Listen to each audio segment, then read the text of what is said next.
Gracias. Bien, entonces quería con ustedes hablar del tema sobre lo que es la homofobia. Es un tema que ustedes ya conocen, pero quiero entrar en detalles sutiles de la homofobia. Y quisiera saber, quiero que hacerlo más tipo un conversatorio, em, y quisiera ver cómo es que ustedes perciben, si se percibe o no aquellos detalles sutiles y cómo se presentan ante nosotros. ¿Alguno tiene alguna experiencia o ha leído alguna cosa, alguna referencia que nos pueda dar? Los escucho.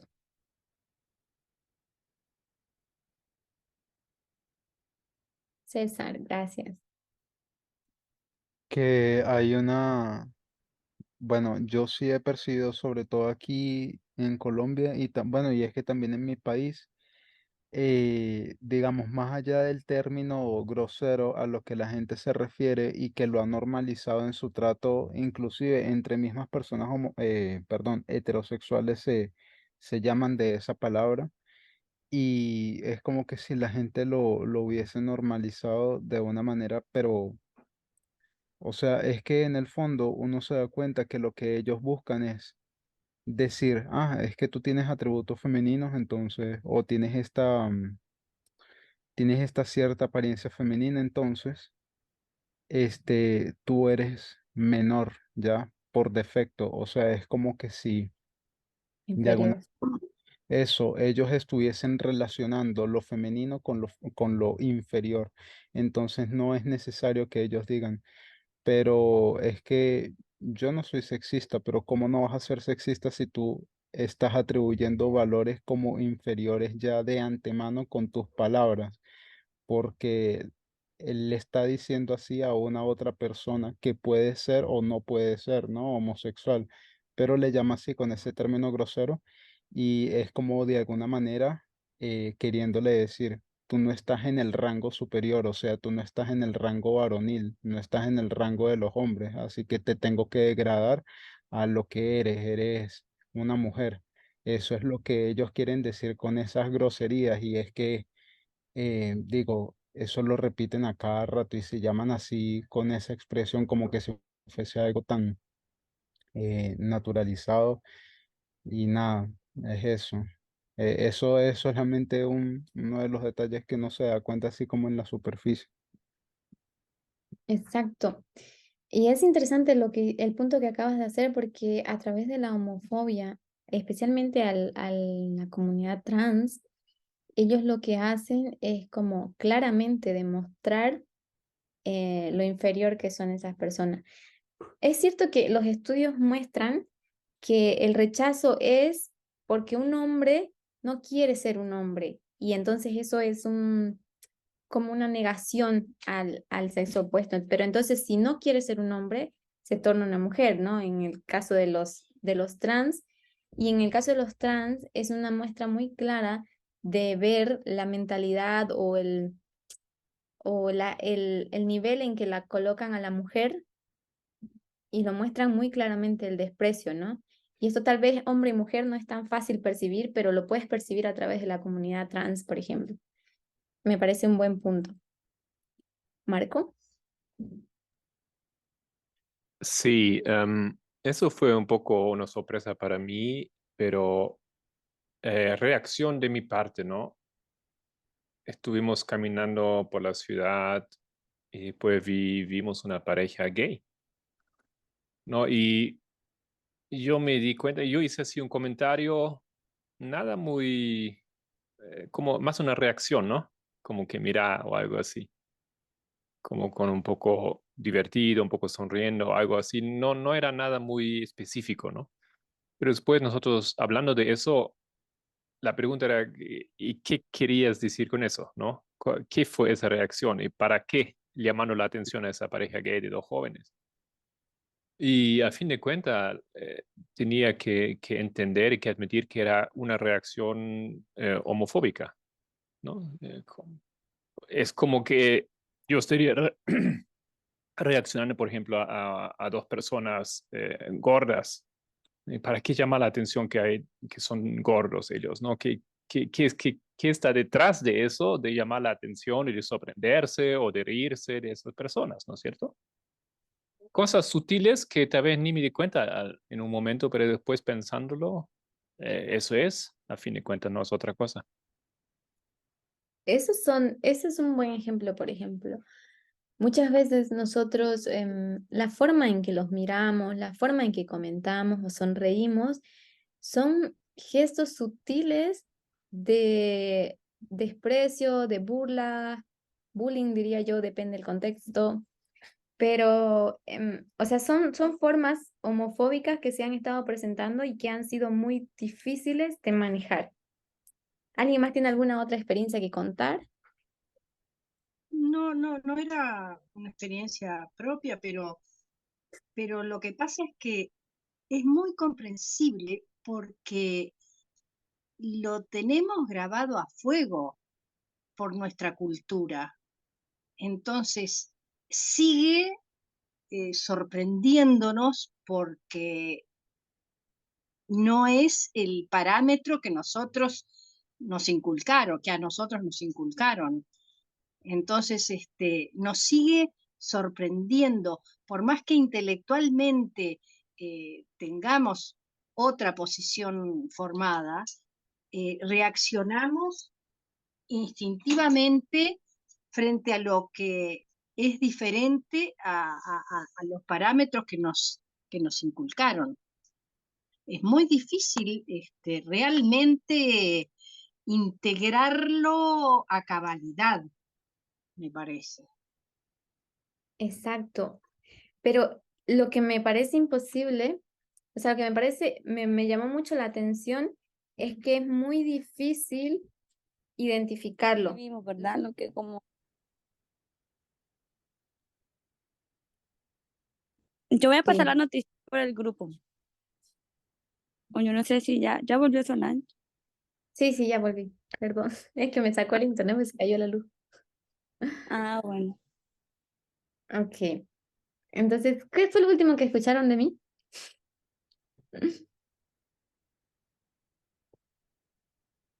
Dijiste que No, dale. Ajá, sí. ahora a mí ya no, ya se me fue también. Repite entonces, no sé, o si Graciela se acuerda. Lo difícil que nos resulta darnos cuenta de Ujú. esas reacciones. Ah, ok.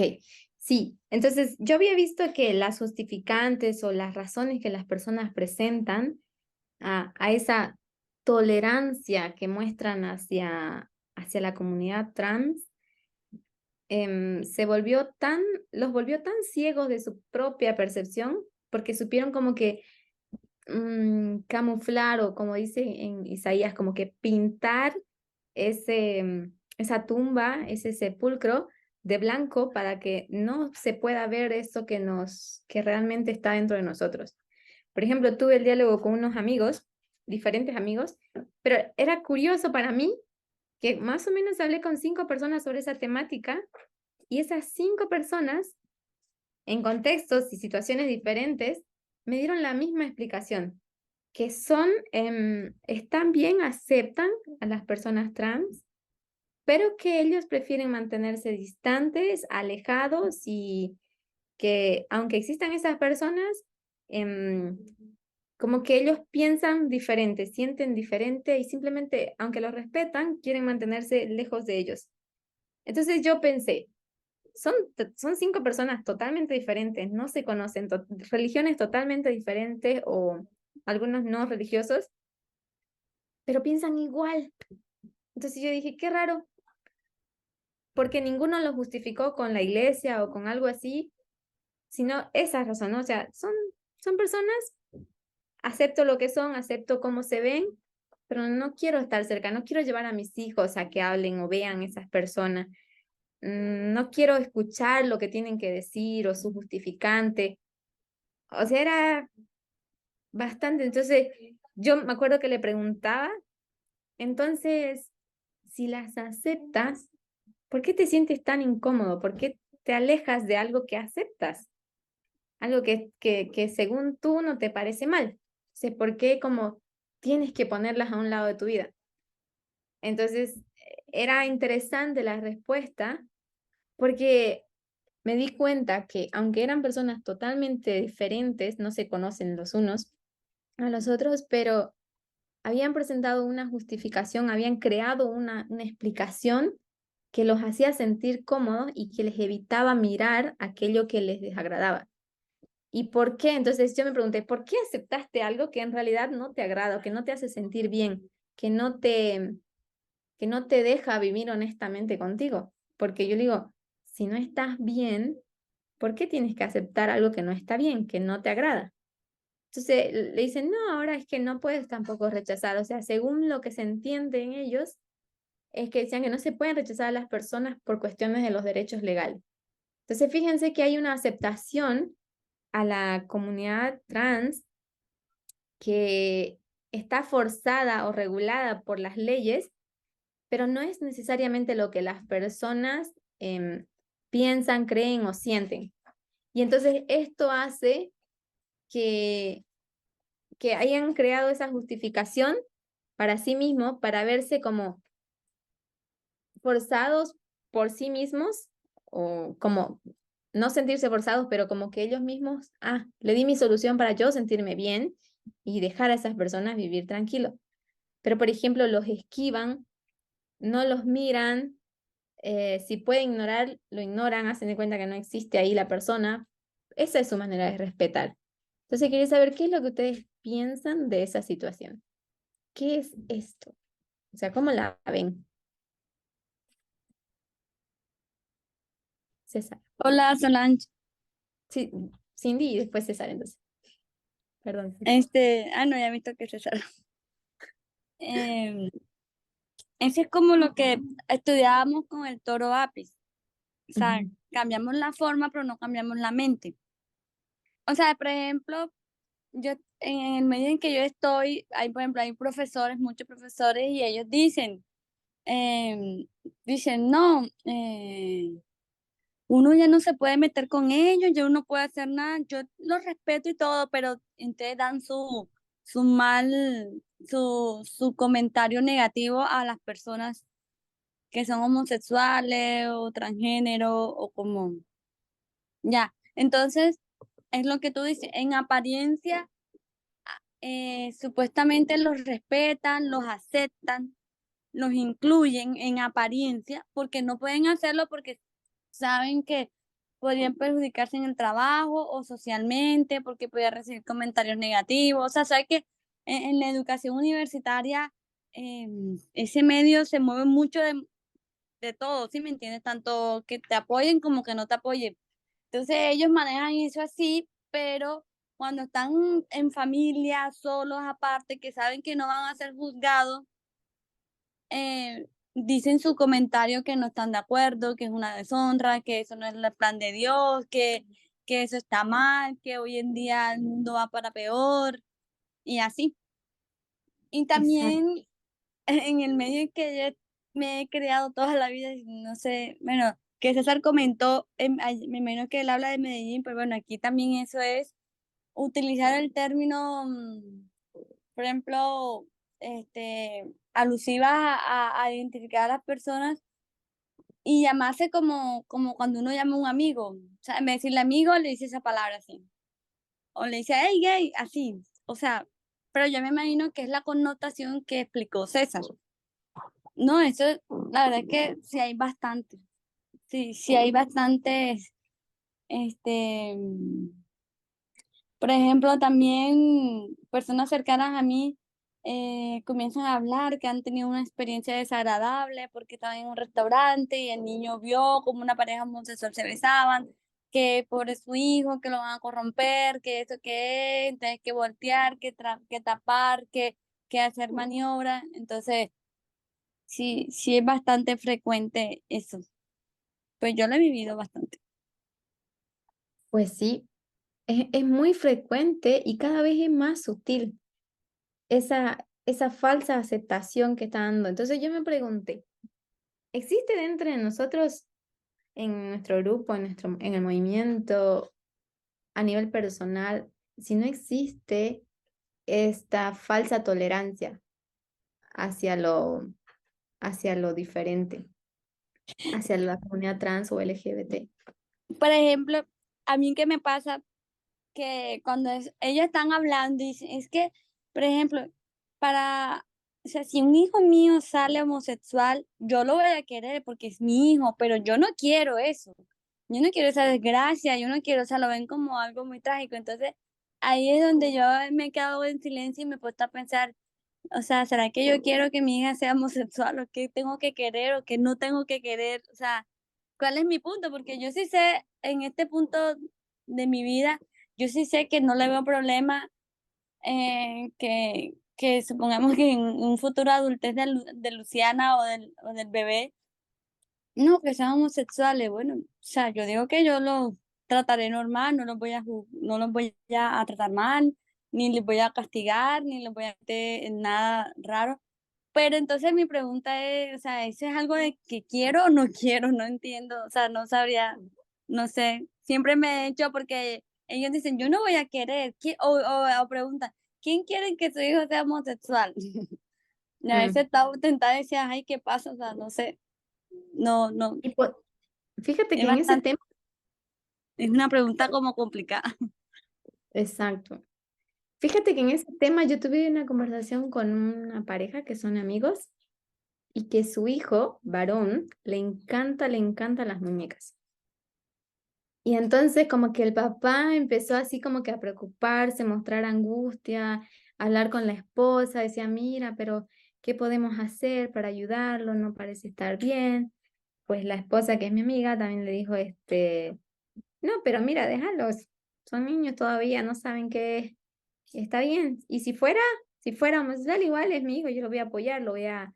O sea, ella lo trató con bastante naturalidad, el asunto, y él se mostró como, sí, sí, yo lo voy a apoyar también, claro, es mi hijo.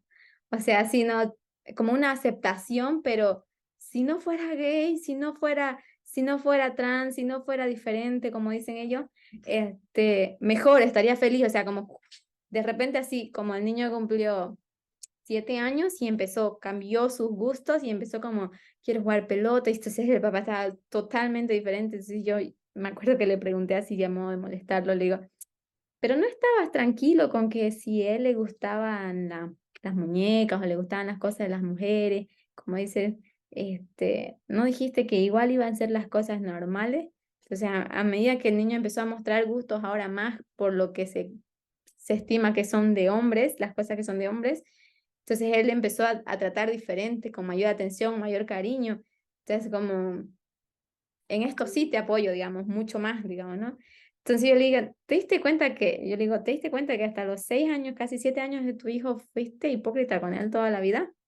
Y entonces como él quedó así como, mm, yo solo le pregunté y le dejé así con la duda, "Te- no sabes si, o sea, has averiguado si los niños pueden recordar esa situación y ver que, distinguir en un momento que tu padre te mintió todo el tiempo". Y digo, pues la verdad es que no lo vas a saber, lo vas a saber en su adolescencia, que es cuando ahí hacen ellos una reevaluación de su propia vida, y en la adolescencia es donde reclaman todos los papás. Ahí te dicen, te cantan las cosas, digamos, ¿no? Que tú pensabas que el niño no había percibido, pero que lo va a percibir. Le digo, pues vamos a ver. Pero me impactó mucho el tema en ese caso, porque como padres, fíjense, como padres, que supuestamente nuestro deber es amar y proteger a los niños, eh, podemos llegar a fingir. Y si como padres fingimos ante el ser que decimos amar más que nada en el mundo, ¿cómo es nuestra vida como cristianos realmente? Estamos buscando esa transición, ese cambio, esa comprensión verdaderamente de mentalidad y de poder comprender qué son estos temas, digamos, a cabalidad, para que no podamos incurrir en estos errores.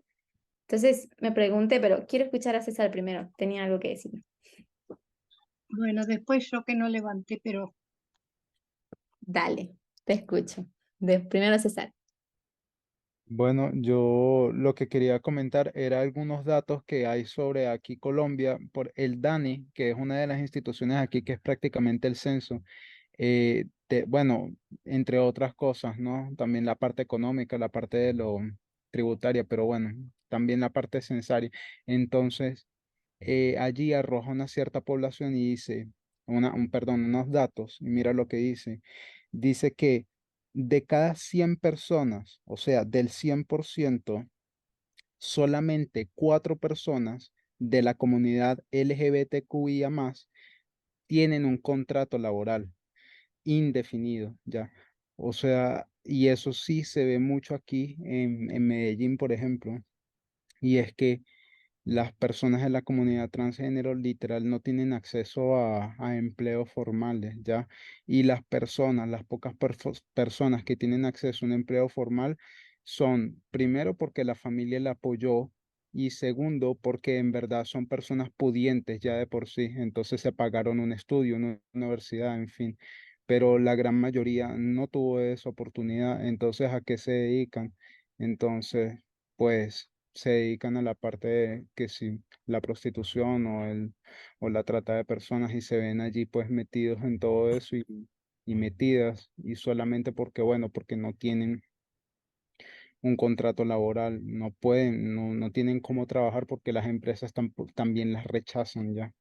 Entonces, sí, del 100% apenas un 4% tiene un contrato laboral y aquí hay otro dato y dice que apenas el 35% de la comunidad LGBTQIA+, o sea, ya esa comunidad es bien poca, ¿no? Que es apenas el 1,4% según los censos de los 52 millones de personas que hay aquí. Entonces, de ese 1,4, apenas el 35% tiene acceso a la salud, ¿ya? Y obviamente solamente el 35% de todos ellos o de ellas tienen acceso a la salud. Es preciso por eso, porque no tienen un contrato laboral la mayoría. Y aquí la salud, el sistema de salud de acá es literal una copia del sistema de salud de los Estados Unidos. O sea, si tú aquí no trabajas, te mueres. Así poca gente tiene acceso a un otro programa, ¿no? Que es subsidiado, pero es difícil entrar allí. Por eso es literal una copia de Estados Unidos. Entonces, están como, o sea, destinadas a morir. Ahí están expuestas a enfermedades por lo que ejercen ese oficio, ¿no? En las calles de las redes de prostitución, están expuestas a enfermedades y de paso no cuentan con ingresos así fijos ni estables ni nada. Entonces, y no pueden meterse en el sistema económico porque ese oficio, pues las leyes no lo reconocen, ¿no? De que es un oficio, es un trabajo formal, no se reconoce. Entonces, es fuerte, es muy fuerte esa situación acá con las personas trans. En cuanto a eso, ¿no? El trabajo y la salud, que yo creo que son cosas de lo más básico. Exacto. Graci, ¿te escucho? Gracias, César. Es verdad. Este, Eso.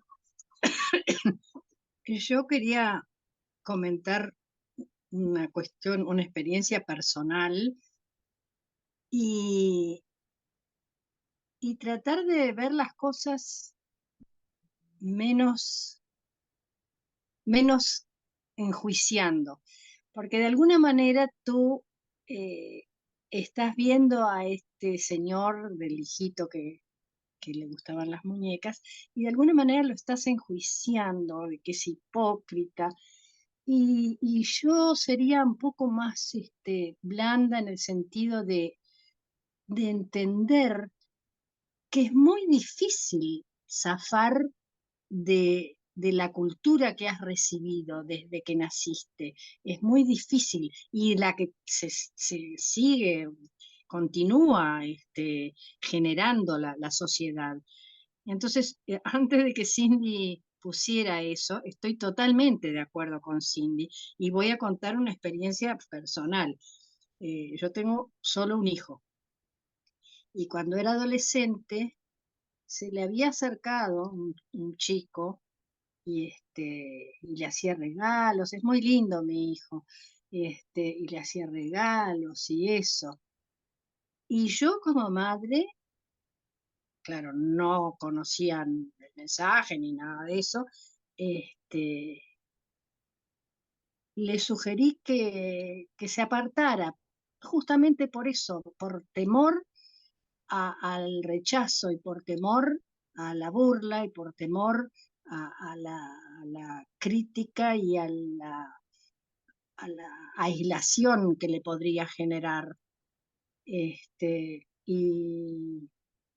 yo le sugerí eso. Digo, ahora, claro, pensándolo me arrepiento, pero en realidad como madre yo quería protegerlo de que no sufriera, de que no se sintiera aislado y menospreciado y entonces le sugerí de cortar esa amistad porque yo les decía un refrán que no sé si ustedes lo conocen o se usa ahí, que que aparte de serlo hay que parecerlo.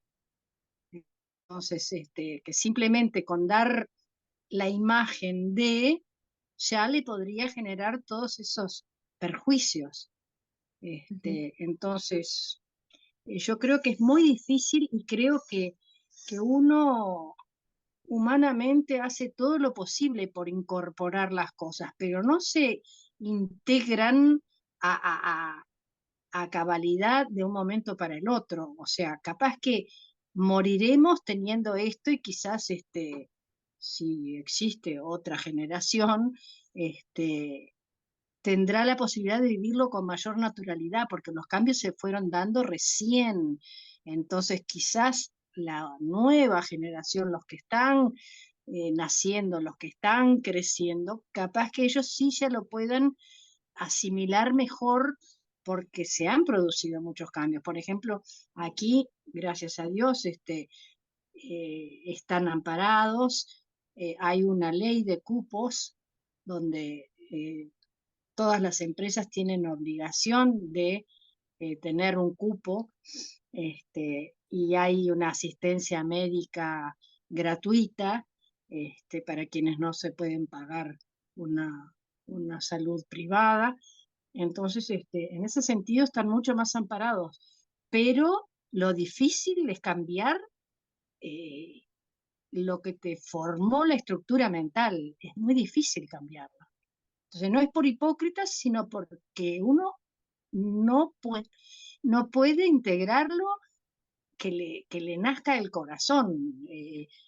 Uno lo razona y bueno, y trata de adaptarse lo mejor posible, pero el cambio de corazón solo Dios lo puede hacer. O sea, uno puede tratar, pero no necesariamente lo va a conseguir a esfuerzo, me parece.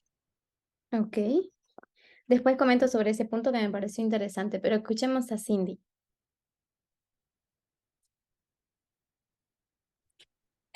No, yo lo que quería era como aclarar porque una de las cosas que, o sea, el sistema de salud en Colombia está regulado por la ley 100 y literal es una copia de la del sistema de salud de Chile. O sea, aquí hay cobertura a toda la población. No sé, no manejo mucho el tema de los extranjeros, de los migrantes y ese tema, por ejemplo, de los venezolanos, que es donde son los que más vienen acá, o sea, como por la crisis social de ellos que han venido de manera irregular. Pero, por ejemplo, aquí está el sistema, se divide en contributivo y subsidiado. Y el contributivo, o sea, todo colombiano que nace tiene derecho a la salud y es metido en el sistema de salud. Y si pongamos, por ejemplo, yo trabajo, obligatoriamente tengo que estar en el contributivo independientemente del trabajo que sea. Así gane el mínimo, la empresa tiene la obligación de meterme en el contributivo, o si es por OPS, un tipo de contrato, yo tengo que pagar mi salud para que me puedan pagar los salarios. Y las personas que, por ejemplo, yo me quedo sin trabajo, yo ahora que no estoy trabajando, y se ve se ve en el sistema de que ya no han generado los aportes de salud en el sistema contributivo, automáticamente a mí me pasan a la parte subsidiada, ¿ya? Y por ejemplo, las familias que son de muy escasos recursos, que no tienen derecho y lo meten automáticamente en cualquier EPS que sea subsidiada. O sea, aquí todas las personas tienen salud. Que desconozco, por ejemplo, yo no he estudiado ni me he puesto a mirar eso. De pronto, tal vez, yo sí sé que las personas LGBTQ o, por ejemplo, las personas marginales tienen más dificultades de atención, de pronto por la discriminación, de pronto porque hasta ellos no llegan los planes de promoción y prevención y eso, pero que yo tengo entendido en mi oficio, todo el mundo tiene EPS, o sea contributivo, sea subsidiado, y si no tiene ninguna de las dos, que no lleguen a aparecer, porque a veces hay casos de indigentes que no aparecen, no tienen, entonces está el CISBEN. Y por ejemplo, en una atención de urgencia nadie le niega la atención, porque una de las cosas que criticaban mucho cuando hablaban de reformas de salud y todo eso es que el sistema de salud de Colombia es mucho mejor que el de Estados Unidos y no se comparan, porque en Estados Unidos sí tienes que pagar tu salud y si no tienes no te resuelven nada. En cambio, aquí muchas personas que tienen subsidiado y, o sea, imagínate, yo toda la vida vivo en Colombia y he conocido gente, o sea, y tienen subsidiado y tienen mi mamá es subsidiada y tiene su atención, mi suegra es subsidiada y tiene su atención, la atendieron, le operaron el pulmón. O sea, el sistema de salud tiene sus debilidades, tiene sus problemas, porque eso sí yo no lo niego, o sea, el sistema tiene muchos problemas, pero en general tiene una buena cobertura y sé que no se parece al de Estados Unidos. Eso es lo que quería aclarar. Bueno, Bien. verdad, gracias por eso, Cindy. Sí, capaz sí me equivoqué en compararlo con el de Estados Unidos, es cierto. Pero fíjate que, por ejemplo, cuando nosotros llegamos ya, y tú sabes, mi mamá no tenía ni pasaporte, no tenía ningún documento. Yo tampoco tenía ningún documento y a nosotros nunca nos atendieron y mi mamá perdió su brazo porque no le quisieron atender, ¿ya? Y nosotros fuimos de emergencia. Y le decían, no, ¿por qué? Porque no tiene nada, no tiene documento, no la podemos atender ni en fundaciones ni en ningún lado, ¿ya? Hasta que ella se sacó la cédula y solamente allí pudo optar al sistema de salud subsidiado, pero ella Por eso no te la... digo, no manejo el tema de migración, o sea, el tema de migratorio, pero o sea, yo te hablo como colombiano en general. ¿Ya? Ujú. O sea, hay cobertura a la población colombiana, pero, por ejemplo, es que eso sí es difícil, o sea, sin una documentación es muy complicado. Claro. Bueno, vamos a un poquito cada uno estudiarnos un poco la política sobre salud en nuestras áreas para como también saberla aprovechar mejor. Pienso que conocer esas cosas nos ayudan a saberla aprovechar mejor. Pero en cuanto a lo que estaban hablando, ¿saben cuál es uno de los más grandes problemas que se tiene en psiquiatría, en psicología y no sé si en medicina representa un gran problema, pero por ejemplo en psiquiatría y en psicología sí, y es el hecho de conciencia de enfermedad. Entonces, cuando no se tiene esa conciencia de enfermedad, en el ejemplo que yo puse con mi amigo y su esposa y su hijo, no se puede empezar a trabajar ni a resolver nada. Y a veces tener conciencia de enfermedad es aceptar aquello que tienes y que no te gusta y que no quisieras tener. Entonces, para mí, como son amigos, me siento en libertad de poder hablarles a ellos con transparencia y las cosas como son. Y de que chocan, chocan. Ese trato, bueno, esa actitud que yo llamé hipócrita, que me parece, todavía sostengo que sigue siendo como hipócrita la forma, podemos justificarle decir era un miedo al rechazo. Sí, es cierto, son miedos al rechazo que nosotros tenemos a la exclusión social, por ejemplo, es uno de los de las más fuertes. Nadie quiere estar solo, vivir solo o ser del grupo de la minoría. Pero cuando nosotros usamos este argumento, que no digo que no es válido, es totalmente válido, pero cuando usamos este argumento para encubrir algo que estamos haciendo mal, como en el caso de él, que él se trató de justificar con, digamos, que se trató de decir, digamos, que el trato que había dado estaba bien, pero que prefiero este otro, eso fue un acto sinceramente de, lo voy a decir, fue un acto de hipocresía, porque en realidad, si el hijo no hubiese cambiado, toda la vida hubiese vivido con esto. Y si un día él hubiese expresado su miedo, o si lo hubiese manifestado como un rechazo y el niño ¿saben lo que pasa con la persona trans? Que es uno de los más grandes problemas en realidad a nivel psicológico, es que como ellos perciben que sus papás no lo aceptan y que solamente les dicen querer que porque son sus hijos, como esa obligación, es el rol social que tienen como padres, es que ellos empiezan a reprimir. Y ese miedo que los padres tienen, los niños lo cargan y aprenden a vivir con ese miedo solos, porque ya no lo pueden hablar con el papá, no lo pueden hablar con la mamá. Y entonces eso los hace mucho más vulnerables. Entonces, aunque quizás ellos como familia, él como padre, también va a tener miedo a ser rechazado y quizás sean rechazados, por lo menos se tiene ese grupo familiar que ya es una pequeña sociedad. Y esa sociedad siempre va a funcionar como su refugio, como su fortaleza. Pero cuando esa sociedad si el niño descubre que esa sociedad pequeña, que es la familia, descubre que fue hipócrita, porque es así como la interpretan los niños, y así es, en realidad es eso, digamos, ¿no? Que en realidad no fue capaz de decirle honestamente, mira, no me gusta, no estoy de acuerdo, intentaré cambiar o algo así, no lo dijo, simplemente se notó el cambio cuando el niño cambió su gusto. O sea, el niño tiene su propia interpretación porque lo hizo a los 11 años ya, cuando ya formó un pensamiento abstracto para sí mismo, digamos, esquemas mentales claros, digamos.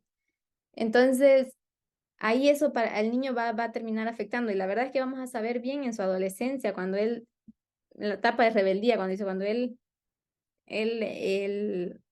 empieza a unir los cabos. Y yo le digo, espero que no tenga eso, que no lo haya percibido, pero vamos a ver, todavía no se sabe. Y en la mayoría de los casos, y no solamente con el grupo trans, pero también con las mujeres, por ejemplo, o con niños que muestran de pequeños pocas habilidades intelectuales o sociales o deportivas, por ejemplo, donde no tienen mucho que los padres se sientan orgullosos, como dicen. Esas son cosas que los niños van reprimiendo y eso va empeorando y enfermando a ellos.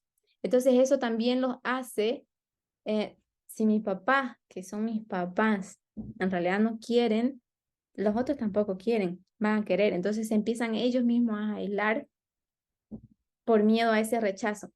Entonces, pienso que para abordar un problema tal como psicólogo, una de las cosas que necesitamos, por ejemplo, es hacer conciencia de enfermedad. Y si el padre tiene que ser capaz de reconocer que la actitud que él tiene es hipócrita y que está mal o que no es honesta con su hijo, lo tiene que reconocer. La palabra quizás es fuerte, pero como son amigos de confianza, yo realmente me sentí en toda la confianza de poderle decir esto que yo sé que también va a impactar en ellos, la palabra, y también les va a llevar como que a reflexionar y a aceptar y a tratar mejor. Es que es muy fácil, o sea, es una de las tipo de homofobias sutiles que tenemos, que es muy fácil aceptar el grupo trans o la comunidad LGBT cuando está fuera de nuestro entorno familiar. Pero cuando se ve dentro de nuestro entorno familiar o cercano a nuestro entorno familiar, nosotros vamos a buscar ese tipo de relación que no es honesta, que no es cómoda y que a la larga se siente. Y podemos darle la justificación que querrá. Tú puedes decir, intento protegerlo para que no sufra. Es cierto, o sea, no es una mentira cuando los padres dicen eso. Es cierto, ellos intentan protegerlo, pero no se dan cuenta que sus medidas de protección no son seguras, porque los estás protegiendo de otros, pero no los estás protegiendo de tu propio miedo, de tu propia homofobia, de tu propio miedo personal al rechazo tuyo. Entonces, no solamente él tiene que cargar ahora con el rechazo de ser trans o de pertenecer a la comunidad LGBT, sino también con el rechazo que tienes tú, con el miedo que tienes tú a ser rechazado socialmente. Entonces, son más cargas que se le da. Yo siempre digo, por ejemplo, cuando estamos en terapia con los pacientes, hay una terapia que se llama la de la silla vacía, que tú primero como le hablas como padre cuando se trata padre-hijo, tú le hablas como padre, le dices, bueno, imagina que tu hijo está al frente en esa silla que está vacía y háblale como padre, ¿qué le dirías? Entonces él explica sus miedos, sus cosas, todo bien. Ahora ponte en el lugar, ponte en la otra silla vacía y deja tu silla vacía. Y ahora vas a ser el hijo. Y ponte que tú eres el hijo y que sientes esas cosas. ¿Qué piensas que tu hijo te diría? Y para mí lo que me sorprendió mucho, muchísimo en esas terapias, era que ellos son muy conscientes de lo que el niño siente. Y entienden muy bien los papás lo que el niño siente. Pero su miedo es más fuerte. Y ese miedo los lleva a actuar como hipocresía. Y el miedo, aunque es un elemento clave en muchos de los diagnósticos, muchos de los trastornos, en realidad el acto de la hipocresía, eso sí es como más, es como un signo, mientras que el miedo sería el síntoma, algo que no ven ellos. Entonces eso es algo que creo que de cierta manera se tiene que reconocer en nosotros.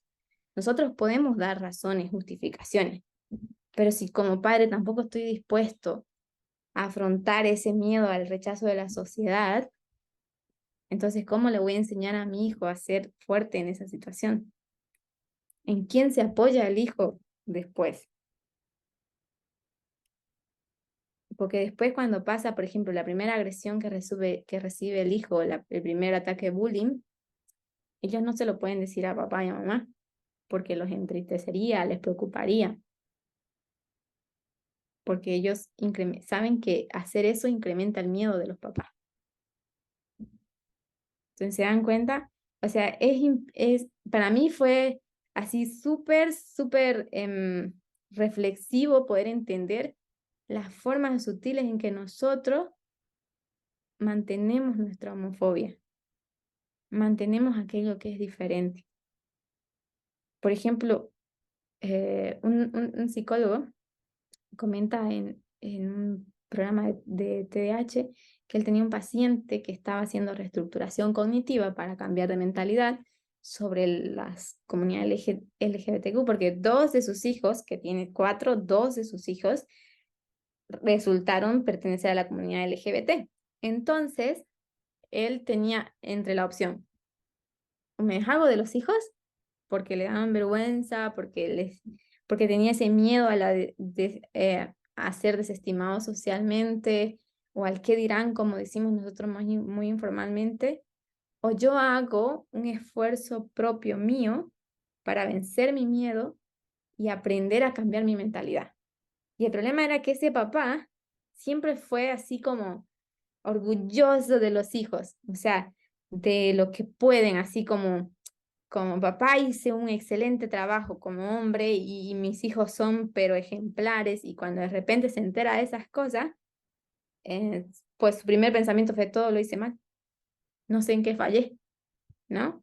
Entonces, los hijos trataron de explicar que no había hecho nada mal, simplemente es algo natural para ellos descubrir eso. También les sorprende, pero así lo descubrieron. Entonces, ¿qué van a hacer? Pueden fingir ser otros, pero entonces los hijos no son felices. Y si los hijos no son felices, los padres tampoco son felices. Entonces es un círculo vicioso que gira y que no hay solución. Entonces el padre decide acudir a terapia para tratar de ayudar a cambiar su mentalidad y a saber cómo apoyar y proteger mejor a sus hijos, lo cual me parece sabio, una de las decisiones más sabias. Y el terapeuta, después de la entrevista, de la anamnesis que levanta, entonces él le propone un tipo de terapia. Entonces va a ser reestructuración cognitiva, cambio de pensamiento, cambio de mentalidad. Bien, y al finalizar, para cerrar, le fue bastante bien. El señor empezó a discutir con el terapeuta, discutía lo que no le gustaba, lo que no le parecía. El terapeuta planteaba otra perspectiva, otras explicaciones que él no había contemplado, pero cuando cierran sesión y terapia, porque ya el señor había hecho un cambio bastante grande durante unos meses que estaban en terapia, dice, para cerrar vamos a visitar un lugar. Y lo lleva así un evento social de la comunidad LGBT. Y es cierto que muchas veces ellos son a veces extravagantes, a veces no, Pero si te quitas todo ese prejuicio, tú te das cuenta que esa extravagancia también la viven los jóvenes normales, los adolescentes. Y cuando hablas, interactúas con esa persona, que es la mejor forma de hacer terapia, que es enfrentarte a la situación incómoda, a esa situación que te genera ansiedad, incomodidad o problema, y darte cuenta que son personas normales, que no son nada diferentes. Así como a ti te gusta, tu color favorito es el azul, de ellos es el rojo o es el rosado, son cuestiones mínimas, o sea, pequeñas diferencias que como ser humano tenemos, pues porque somos diversos, somos una especie bien diversa. Y entonces el hombre empezó a hacer cambios, empezó a conocer a otras personas, las personas empezaron a invitarlo a él a las fiestas, él dijo, sí, puedo ir con mi hijo, puedo llevar a mi hijo.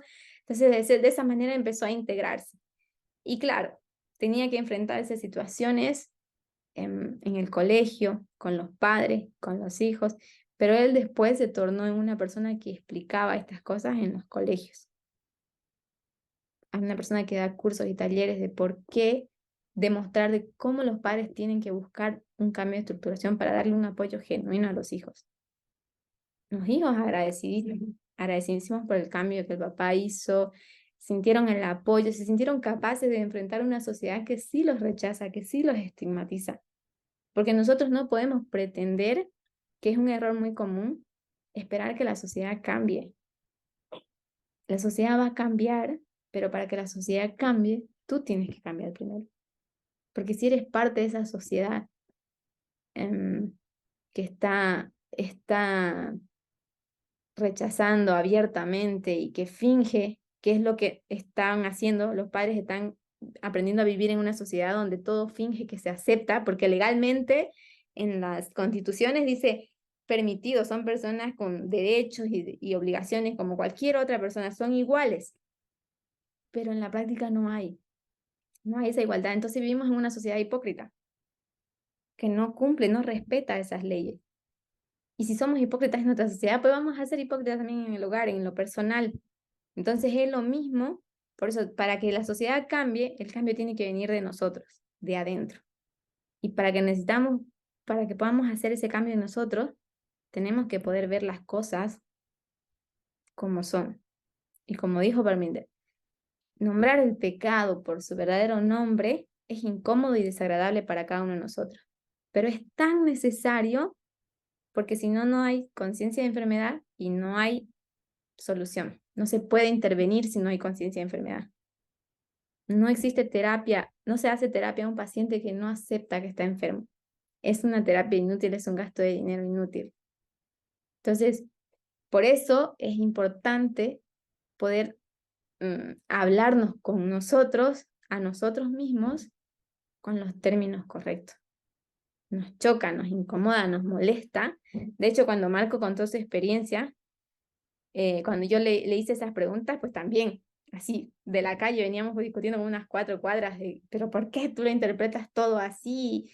Yo dije, no, pero tienes que tomar conciencia de que son gestos sutiles, frágiles, no existe un comentario evidente de agresión, pero existe un gesto que sí es una agresión, porque en realidad sonreír o mirar y agacharte y reírte son microviolencias. Y el hecho de que la persona no se haya dado cuenta, pero que otra sí, o que nadie se haya dado cuenta, no significa que no cometiste el acto de microviolencia. Está ahí y está oculto en ti. Y a mí me alegró poderlo ver y reconocer para poderlo hablar con él. Y fue una discusión, fue difícil, recuerdo con Marco, no sé si tú te acuerdas, pero fue difícil hacer que él acepte. Entonces yo le dije, pero ¿cuál es el problema que tengas ese problema? O sea, es un problema, sí, no es agradable, sí, nos avergüenza ser así, sí, pero si no lo aceptas, entonces ¿sobre qué trabajamos para mejorar? Vivimos pensando que somos perfectos y que no necesitamos ayuda, que no necesitamos corregir nada, y eso es autoengañarnos. Y es algo que hacen todos los pacientes, por ejemplo, en psicología, que nosotros estamos ahora en clínica, La primera respuesta que le preguntas, ¿cómo estás? Y todos dicen, bien, bien, bien, bien, ya me quiero ir.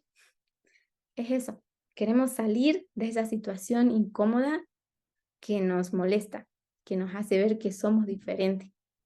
Y la cosa es que necesitamos ver esa mancha fea y desagradable para poderla limpiar bien. Pero si yo me hago la que no la vi, esa mancha sigue ahí, se endura, se perpetúa ahí, hasta que cuando al final quieres limpiarla, ya dejó una huella. No sé si ustedes han visto alguna vez que les ha pasado que ha dejado una mancha que por velocidad, tiempo o ajetreo no han podido limpiarla y cuando la limpian, ya dejó una mancha notoria. Aunque la limpies y la limpies, la mancha está ahí, no sale, porque ya se perpetuó, se adentró en nuestras raíces, así como dicen los poros de nuestro ser. Entonces pienso que abordar este problema, y yo quiero saber su opinión, abordarlo así, no es agradable, pero ¿qué les parece? O sea, ¿se hace esa práctica entre nosotros?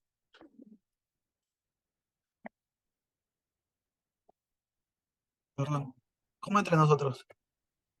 O sea, nosotros mismos hacemos esa práctica para con nosotros mismos, hacemos ese chequeo anual o diario entre nosotros si cada gesto nos cuestionamos, si cada gesto que vemos o hacemos está bien, está mal.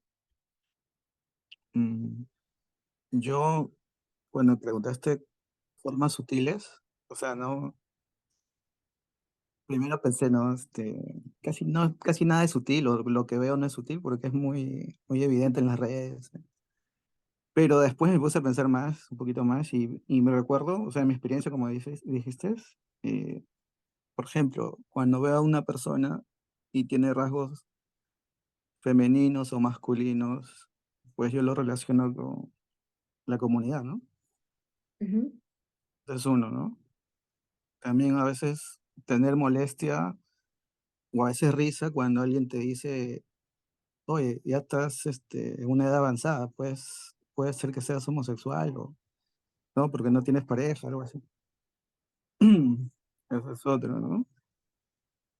También ujú, así como que el estereotipo, ¿no? Así cuando mandas imágenes, sketch, ¿no? O sea, el estereotipo caricaturesco de las personas que se visten de mujer o qué sé yo, ¿no?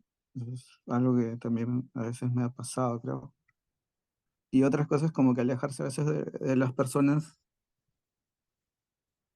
homosexuales porque piensas que puedes tener, pues, puedes como que alimentar una esperanza, así, de alguna relación. Eh, bueno, eso lo pensaba antes más. Ahora no me he puesto a pensar eso, pero no lo sé porque tampoco lo he visto. O sea, no me he acercado con otra persona, digamos, de la comunidad. O sea, no sabría la verdad qué pasaría en mi cabeza. Pero eso puede también ser un patrón, ¿no? Normal, porque es tan arraigado eso, que puede aflorar nuevamente el miedo o el temor o la amenaza, o que incluso. Porque lo otro que dijiste sí es verdad, o sea, eso de los padres, ¿no? Eso también lo he visto, o sea, como que siento como que va a haber muchos problemas por ser diferente, ¿no? ujú. Gracias, Matías.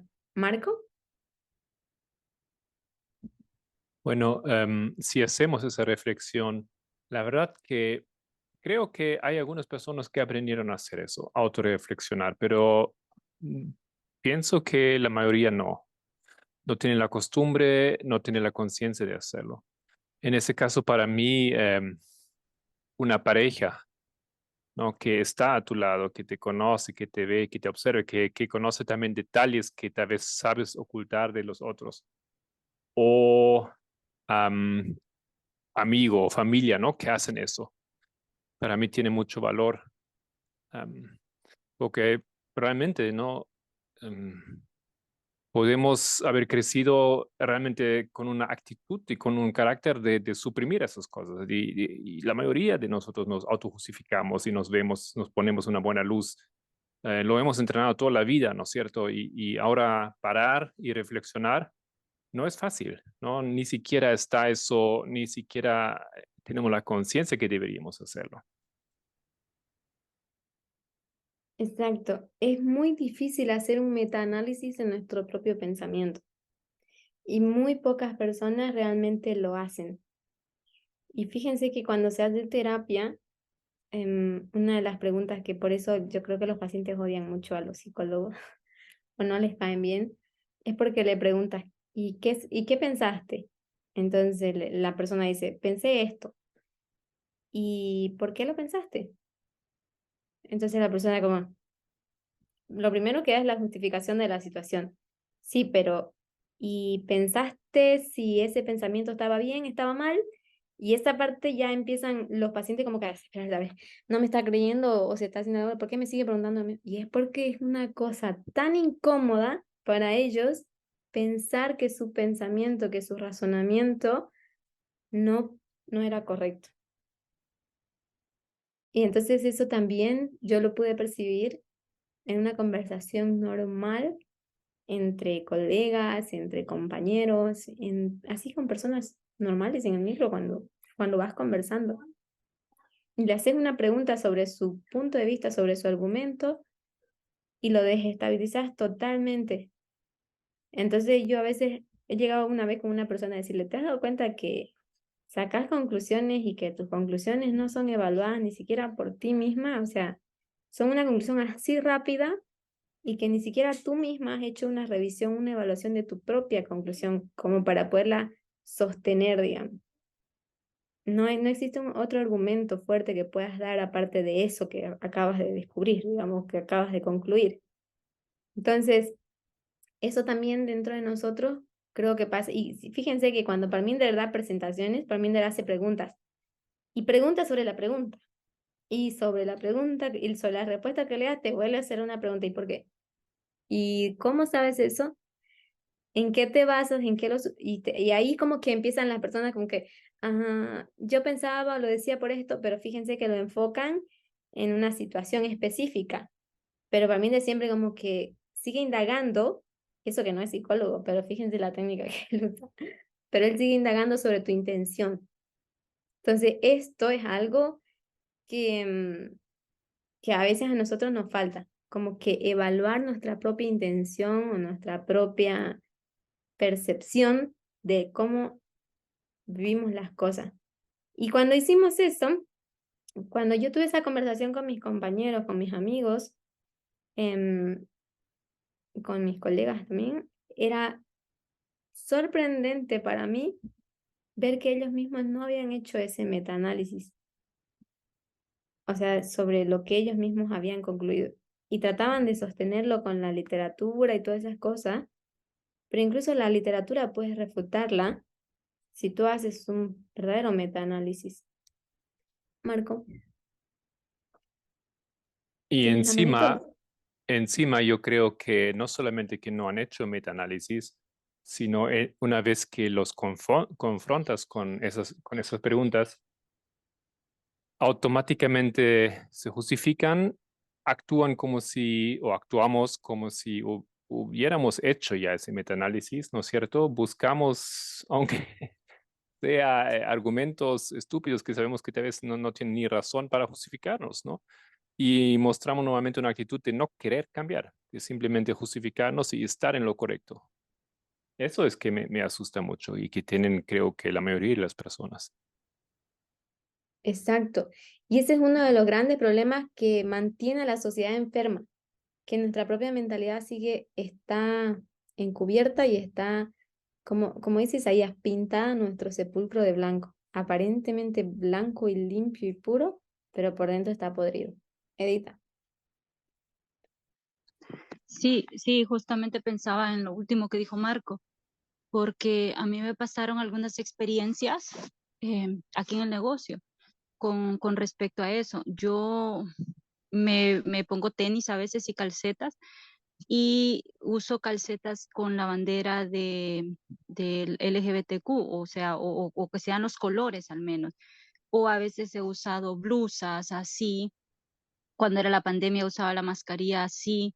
Entonces, eso a mí me ayudó a ver la reacción de la gente, cómo la gente, qué sentía la gente en sí, cuándo ellos se sentían incómodos y cuándo no. Y era Era una cosa de que cuando las personas, hubo algunos comentarios como por ejemplo, algunas personas que tenían más confianza tal vez conmigo decían así como, uy, andas la bandera y se quedaban así como de pensando, como que no querían ni siquiera mencionar la palabra, ¿ya? Y luego yo los quedaba viendo y yo les decía LGBTQ y decían sí. O sea, ni siquiera querían mencionar la palabra, o habían otras personas que sí lo mencionaban y lo hacían como con una risa burlesca. Entonces, una vez yo le pregunté a alguien que tenía confianza, ¿tienes algún problema con eso? ¿Te sientes incómodo? No, no, no, no, no, yo no siento nada, no, tranquila. Entonces, miraba reacciones como esas, o simplemente habían personas que me decían otros comentarios como, qué bonitas sus calcetas. Entonces, o qué bonita su blusa, o Mm. personas así. Entonces, me ayudó bastante a ver cómo, de una forma, como decía Marco ahorita, ¿no? Sutil, las personas buscan esa justificación, no para evitar el problema, porque hay un conflicto, pero quieren evitar eso, pero en realidad están en un desacuerdo, ¿ya? En cosas simples, como por ejemplo ver una blusa que podría ser simplemente porque está de colores y ya, ¿ya? Pero hay un prejuicio detrás de eso. Exacto. Y ese prejuicio daña y lastima. Marco hizo un punto, pero se me olvidó, que tenía que ver con el hecho de cómo actúan, por ende, con ellos, con las personas. Pero no me acuerdo exactamente. Se me fue. Que se autojustifican, que no quieren cambiar, que buscan argumentos tontos, no sé. Sí, A ay, veces dijiste saben que algo. están mal, pero lo más importante es defenderse y quedar bien, no sé. Eso. El quedar bien es un afán que nos está enfermando socialmente. O sea, que no, que es como curar una herida, pero seguir comiendo aquello que te hace mal.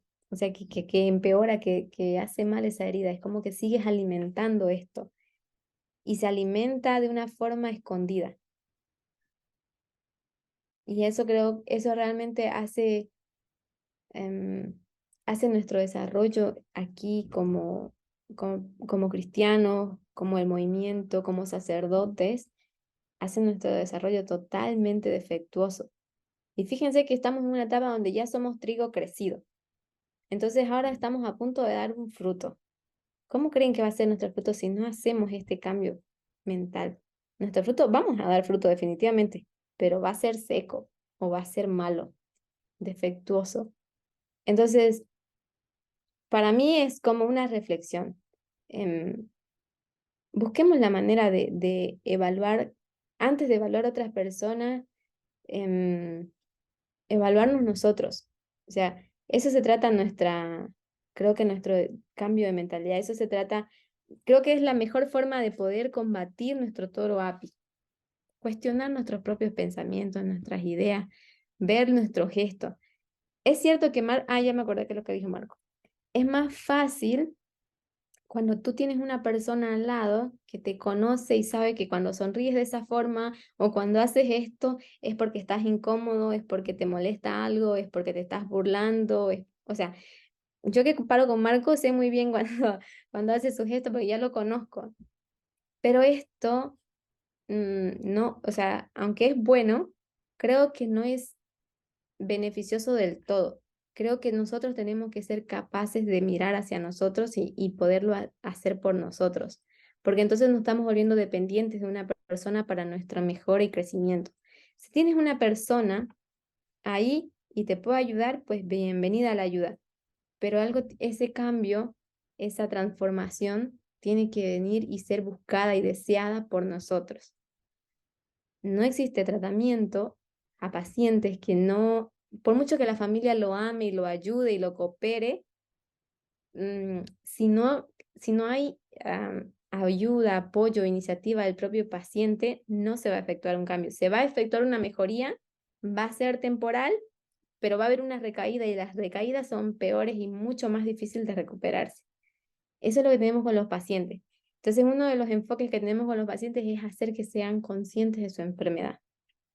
Y me gustaría que nosotros, como nuestra prueba tiene que ver con la igualdad, que nosotros también tomemos esto como una enfermedad que está pudriendo nuestra mentalidad o nuestra alma, exactamente como las heridas que tenían Israel en Egipto, cuando las serpientes mordían. Entonces, había algo que les estaba haciendo mucho daño y que ellos necesitaban empezar a obedecer los principios de Dios para que ellos puedan encontrar una mejoría. Tenían que mirar a la cruz, o sea, seguir las instrucciones, ¿no? Entonces nosotros también tenemos que empezar a buscar nuestra mejora. Hay personas que les inducían a que oren, que miren, que crean, pero aunque tenían el deseo de hacerlo porque la persona lo decía, en realidad no estaba en sus corazones y eso no tiene un efecto positivo, duradero, verdadero, digamos, que vea, que realmente se muestre un cambio. Entonces, pienso que para nosotros también, o sea, como tratémonos en ese sentido un poco como pacientes, como esa es mi analogía para esta situación, pero nosotros somos nuestro propio doctor y nuestro propio paciente. Entonces, mirémonos a nosotros mismos con un ojo crítico, busquemos aquello que está mal y tratemos de corregir, tratemos de eliminar. Es cierto que no podemos solos, busquemos la ayuda de Dios, busquemos... A mí me ayudó, por ejemplo, para cambiar muchas cosas en mi mentalidad, entender cómo están en las líneas, cómo Dios lo ve y si realmente pensar, sentir o actuar de esa forma agradaba a Dios o me hacía sentir como verdadera hija de Dios o como hipócrita. Porque también en algún momento también me sentí hipócrita porque decía que aceptaba, pero en realidad no lo comprendía y en realidad no había como una aceptación genuina así, sino que estaba también desde esa perspectiva de que por ahora voy a seguir, voy a avanzar, voy a creer, pero estaba buscando mi propio tratamiento para poder yo misma poder entender y ver mi problema y después a partir de ver mi problema, entender lo malo que es y la ayuda que necesito. Entonces, a ese problema, a esa situación, entonces sí pude encontrar una solución. Pero cuando yo no conozco mi problema, no sé qué solución puedo darle, porque no sé cuál es el problema. Como cuando estás enfermo y te duele algo, pero no sabes qué es, no sabes de dónde viene, no sabes por qué te duele, entonces no te pueden medicar así nomás. No te puede dar un tratamiento el doctor porque no sabe cuál es tu problema. Te tiene que hacer estudios para determinar cuál es nuestro problema. Entonces esto podemos hacerlo nosotros mismos a través de nuestro metaanálisis.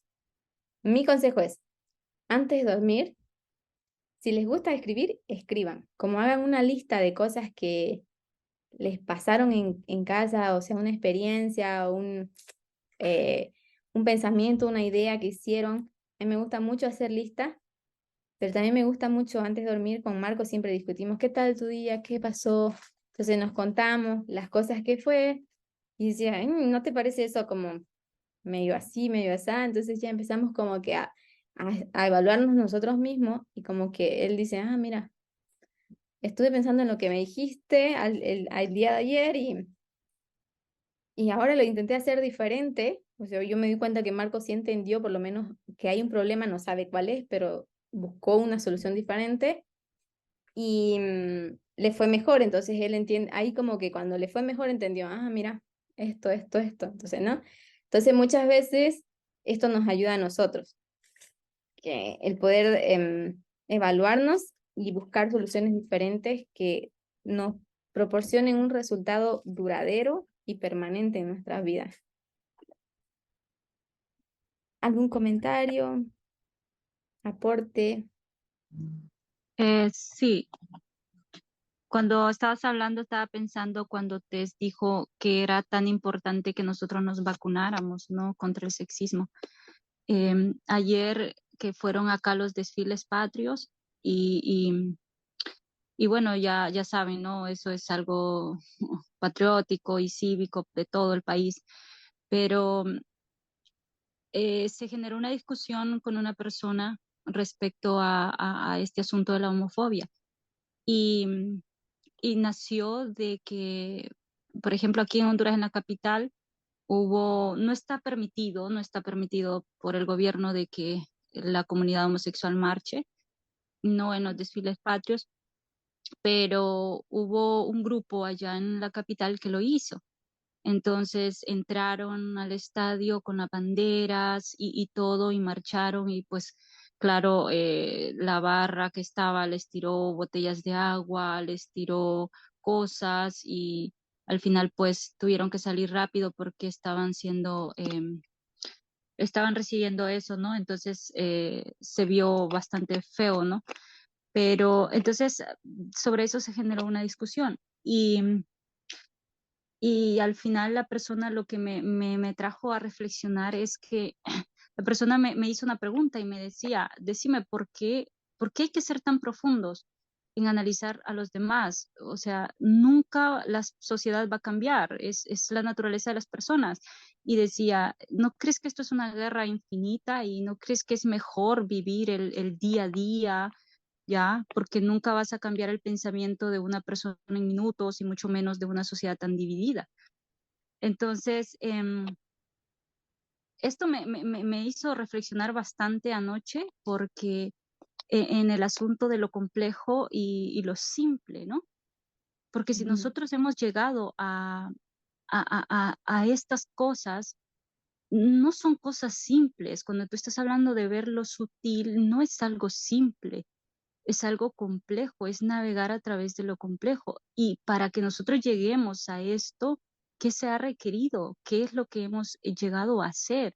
No estamos hablando de simplemente tener una teoría y ya nos ha tocado, como yo le di la razón en parte a esa persona en decir, no vas a cambiar la mente de alguien en 2 minutos.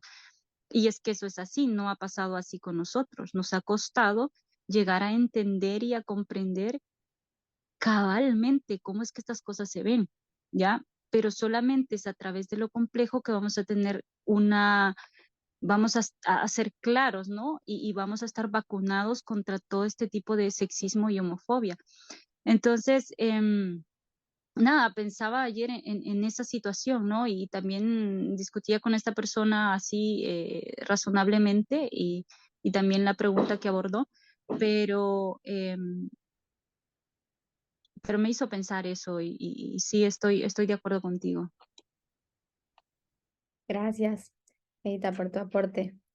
Hay muchas historias. Yo pienso que es importante evaluar o discutir o cuestionar un poco con un pensamiento crítico todo, tanto lo bueno como lo malo.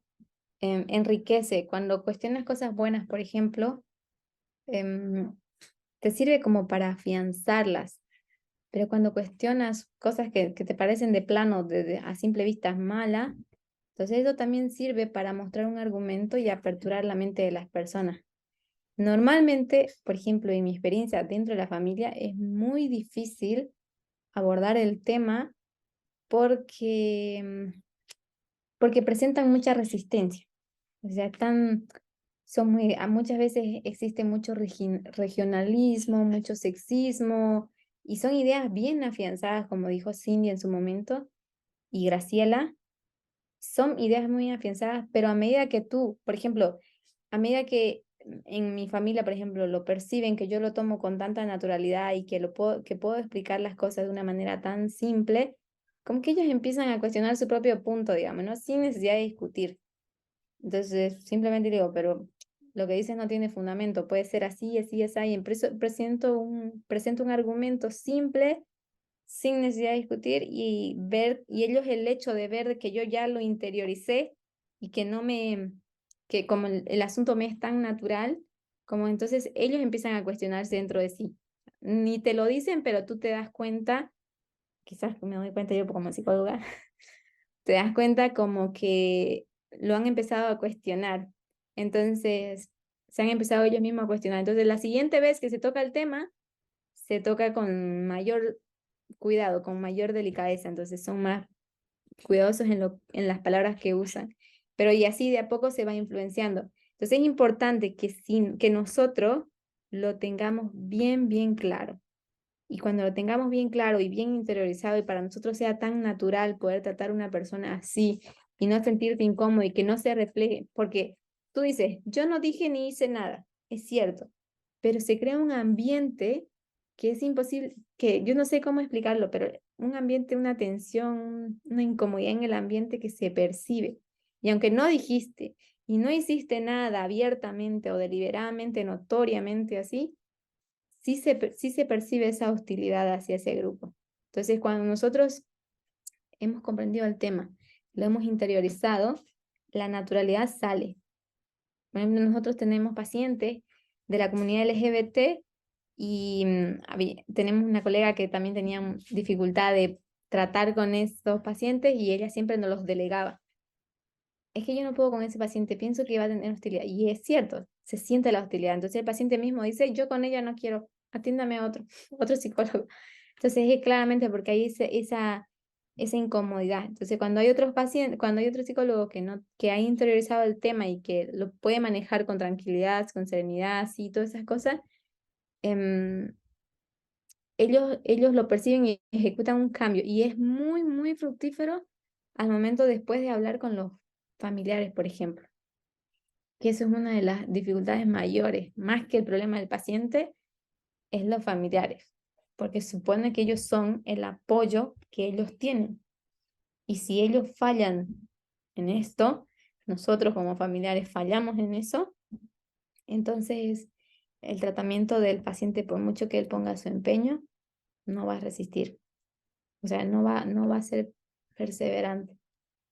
Es muy difícil, son muy pocas personas que pueden salir verdaderamente solas, porque somos seres sociales, necesitamos el apoyo de nuestro entorno. Y a veces dentro mismo dentro del movimiento, ver todavía parejas, en teoría todos decimos, sí, es natural, es normal, pero cuando acontece, por ejemplo, un gesto de afecto entre ellos, se besan, se abrazan, o qué sé yo, te das cuenta que muchos actúan como que, entonces, y se sientan así como para no demostrar su hostilidad, pero, pero eso son cosas que se sienten, que la gente percibe y que termina afectando. Entonces ellos, primer intento que hacen es, bueno, fingir que no pasó, pero cuando pasa repetidas veces, pues ellos también son honestos y deciden, en realidad no nos aceptan. Y es verdad, no nos aceptan. Entonces están como fingiendo que todos nos agradamos aquí y eso es un sentimiento de hipocresía. Y una de las mayores cargas para el ser humano es vivir una vida que no es la suya. Fingir. No sé si alguna vez les ha tocado trabajar en un ambiente donde no les agrada el jefe, Sol, o sea, todos les tratan mal y fingir que todo está ¿puedes bien. repetir? ¿Puedes Em, repetirlo, por favor? Es que medio se te cortó. Solo dijiste una de las cosas y ahí no entendí. Se me olvidó. ¿Alguien lo escuchó? Es que, a ver, ¿puedes dar un poquito más de contexto atrás? Es que se me olvidó. Perdón. Es que solo dijiste es una de las cosas que los seres humanos y yo estaba tan concentrada, pero se te cortó. Ah, ok. Una de las cosas que los seres humanos nosotros necesitamos es el apoyo social. Entonces, por eso yo dije que si nos falta esto, nuestro tratamiento, por mucho que la persona se esmere en hacer el tratamiento bien, en salir adelante, si no tiene después dónde apoyarse socialmente, primero en su núcleo familiar, en sus amistades, el tratamiento termina por fracasar, por mucho que se haya esmerado. Nosotros hemos tenido, por ejemplo, pacientes extraordinarios muy disciplinados en su tratamiento, pero cuando salieron, el entorno familiar era muy, muy hostil o muy, muy hipócrita, yo lo voy a decir en ese término, y ellos sentían el rechazo y les dolía más el hecho de que no podían decírselos personalmente. O sea, que fingían que todo estaba bien cuando no era así. Entonces, esto era algo que afectaba más al paciente y a la familia. Entonces, por eso digo, nosotros busquemos hacer ese cambio genuino en nosotros y interiorizar este tema. No sé si era eso, Edita. Es que la verdad me olvidé. Pero está grabado. Sí, sí, sí. Por ahí va, gracias. Entonces quiero escuchar su opinión sobre usted, sobre eso, ese aspecto, cómo lo ven, cómo creen ustedes más, otras ideas que tengan, otros mecanismos de ayuda o apoyo para ese cambio de mentalidad que necesitamos hacer. A mí me encantaría escuchar.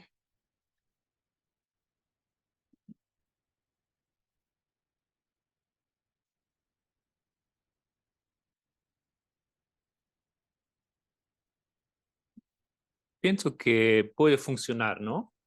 Em, reflexionar, esa autorreflexión, pero hay que tomar medidas para no olvidarlo, ¿no? Porque lo hacemos un día, una noche, la segunda y después lo olvidamos, ¿no? Entonces, hay técnicas simples como ponerse una alarma, recordatorio, hacerse una nota en su diario o cosas así, ¿no? Pero realmente es tomarlo como ejercicio, así como una devoción en la mañana o en la noche. Ujú. Es como parte de la rutina del día, tiene que ser.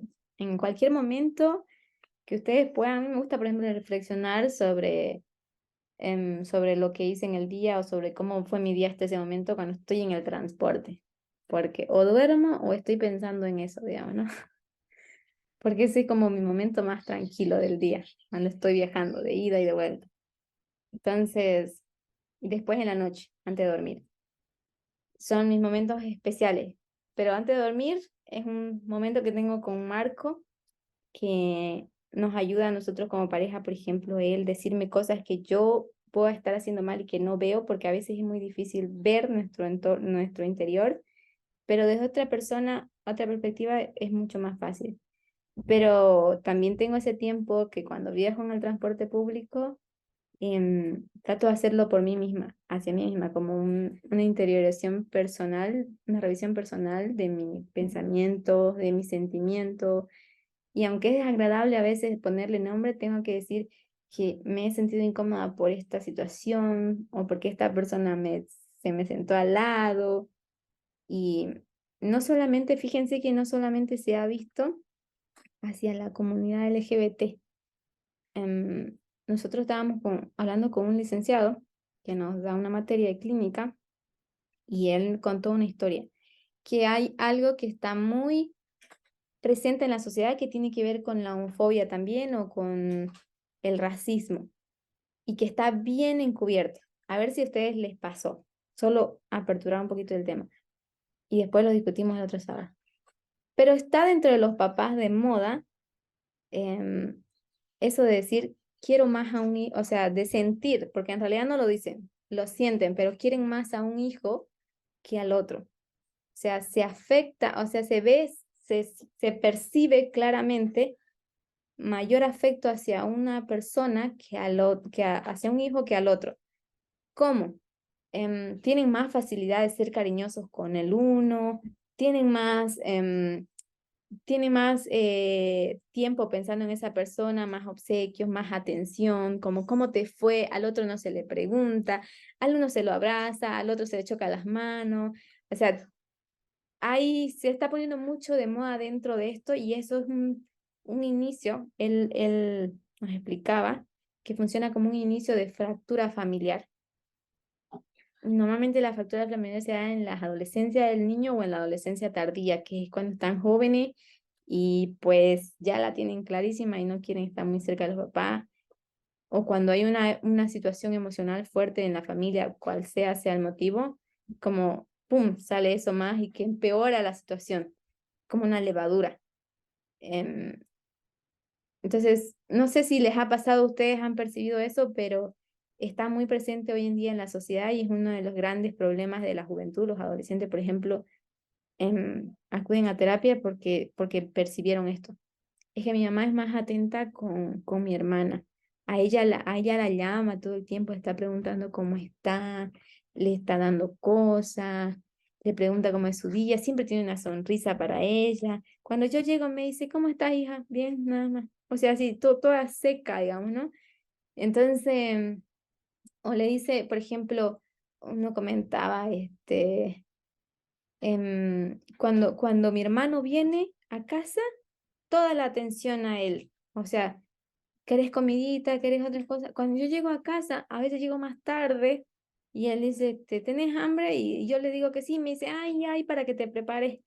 O sea, son micro racismos o micro discriminaciones que se dan entre los hijos que también tienen que ver con ese aspecto. Y muchas veces porque el hijo tiene gustos diferentes, los padres explican que porque el hijo le gustan cosas que a él no. O sea, que no comparten los mismos gustos padre e hijo y entonces hay una ligera, una sutil discriminación o separación. O, por ejemplo, piensa un poco diferente, entonces es intolerante al pensamiento de ese hijo. O el hijo casualmente dicen los padres, es que no sé si es porque él es morenito y mi otra hija es blanca, o no sé, la verdad muchas veces los padres dicen, ni siquiera sé por qué, pero yo siento que no puedo ser cariñosa con mi hijo, pero con la otra sí como me nace más fácil. Entonces fíjense que hay un rechazo no solamente al pensamiento, al sentimiento, a los gustos, al color de la piel, sino también muchas veces a la personalidad del hijo. O sea, muchas veces hemos tenido pacientes de los padres y los hijos que vienen, o sea, los hijos son los que vienen a terapia porque tienen una conducta em, eh, explosiva o contraria a los padres. Y entonces ellos explican, es que él nunca le importa, nunca le hacen nada, entonces no me interesa lo que él dice, dice el papá, dice el hijo, digamos. Y el papá dice, yo no sé, él tiene una personalidad que a mí como que me aburre. ¿Y cómo es el hijo? Les digo, ¿qué tipo de personalidad tiene? Solo quiere estudiar o hacer cosas así que no son, o él es muy calmado, muy tranquila, o es muy alegre, o qué sé yo, pero son detalles que nos estamos empezando como sociedad a desarrollar ciertas intolerancias hacia lo nuestro, hacia lo cercano. Entonces, por eso me motivé para dar este tema a ver esos tipos sutiles de discriminación, homofobia que vivimos. Marco.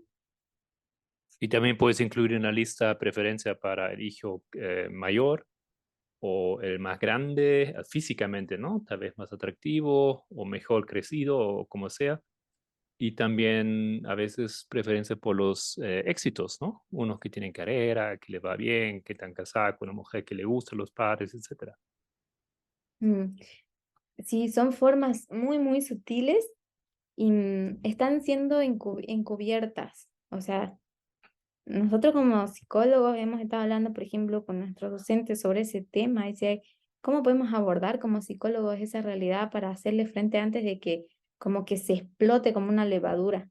Y uno de los docentes me asustó cuando dijo, puede que ya esté la levadura bastante crecida, aunque todavía no ha explotado, me dice, pero puede ser que ya esté, solo que son casos que no se han reportado y que recientemente están reportando bastante y, y resulta preocupante. Entonces, no sé, ¿cómo ven ustedes como mamás, hermanos, hijos, si han tenido esa percepción, si ven en otras familias? Sol, fíjate que también eso me pasó una vez, pero bueno, tías, sobrinos, estaba esperando a ver si mencionabas eso, pero bueno, también me sucedió. Tengo bastantes sobrinos y sobrinas, pero dos sobrinas, hermanitas. Un día sí, es que yo vi que cometí un error ahí, ahorita me acordé y lo traje otra vez, porque fíjate que una es bebé y la otra no. Entonces tú sabes, uno mira a un bebé y aquel amor y aquella naturalidad para acariciar a un bebé y para decirle tantas cosas, pero no somos así con las que ya están más crecidas. Es un abrazo y ya. Y yo me cuestiono eso a mí misma, ¿no? ¿Por qué puedo tener este comportamiento con una bebé y por qué no soy así? ¿Por qué tengo que cambiar mi personalidad cuando yo me dirijo a la otra que está más grande? ¿Por qué soy más simplista? ¿Por qué? Entonces, y me cuestioné eso porque yo vi la actitud de ella cuando la saludé a ambas. O sea, la forma en mi saludo era diferente y vi la molestia de la otra, de la niña más grande. Vi que se sintió incómoda y la vi como un poquito retraída, así. Y eso a mí me hizo clic en mi cabeza, porque eh, porque, o sea, me cuestioné, ¿no? ¿Por qué vamos cambiando nuestro comportamiento? Por qué tenemos que ser más amorosos, más espontáneos y más hacia otra persona, hacia un bebé, y con tanta facilidad yo le puedo decir bello, hermoso, lindo y tierno y lo que sea, pero ya cuando vamos a los demás soy tan simple y tan, hay una atención más para la otra persona que para, y yo puedo decir, no, yo las amo a las dos, yo las quiero a las dos. Pero entonces te das cuenta, ¿no? O sea, es esa sutilidad que hay y que a veces pasamos por alto. Y no es que ellos te reclamen que no los quieres, ellos entienden que los quieren, pero no igual. Esa es la Exacto. cosa. Se siente, ellos lo sienten y terminamos haciéndole un daño que no pensábamos, que no somos conscientes. O sea, si lo abordamos a tiempo, si podemos reconocerlo a tiempo, se puede trabajar y se puede borrar esa sensación o esa percepción del hijo de que no se quiere. O sea, se puede minimizar, o sea, reducir al máximo esa percepción.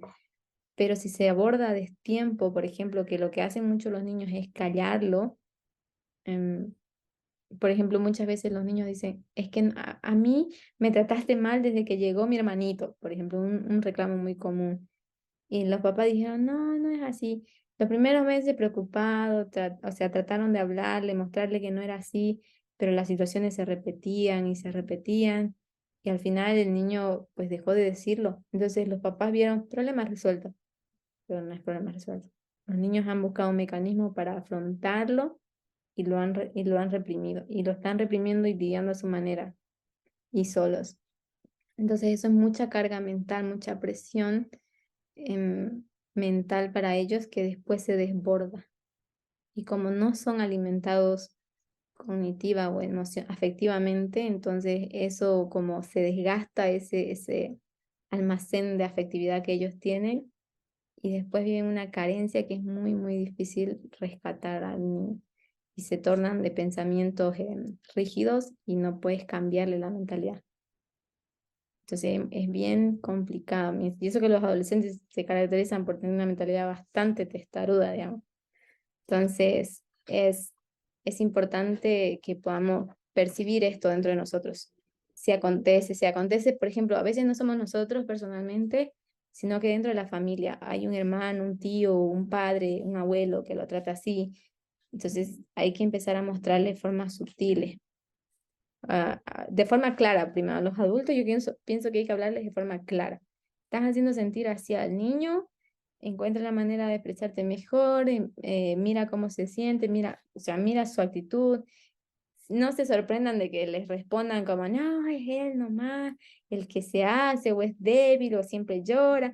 Son los argumentos, son los mecanismos de defensa. Pero tienen que buscar la manera de dar solución. O sea, porque en un momento ellos tienen que ser capaces de ver que están haciendo daño. O sea, no es fácil. El hacer que la persona entienda que está haciendo algo mal no es una tarea fácil, es una de las partes más difíciles de los tratamientos. Conciencia de enfermedad, como le digo. Conciencia del error en nuestro caso. Pero es importante porque se genera un daño y como acontece a veces, si acontece dentro de la familia, es una fractura y no es pequeña. Solo que esa fractura con el tiempo se abre más. ¿Quién? Ahorita te reviso ya. Un ¿Alguien más? resentimiento. Eso, un resentimiento. Y, y en la sociedad, yo leí un artículo científico sobre un estudio que se hizo. Nuestra sociedad es muy resentida, muy, muy resentida.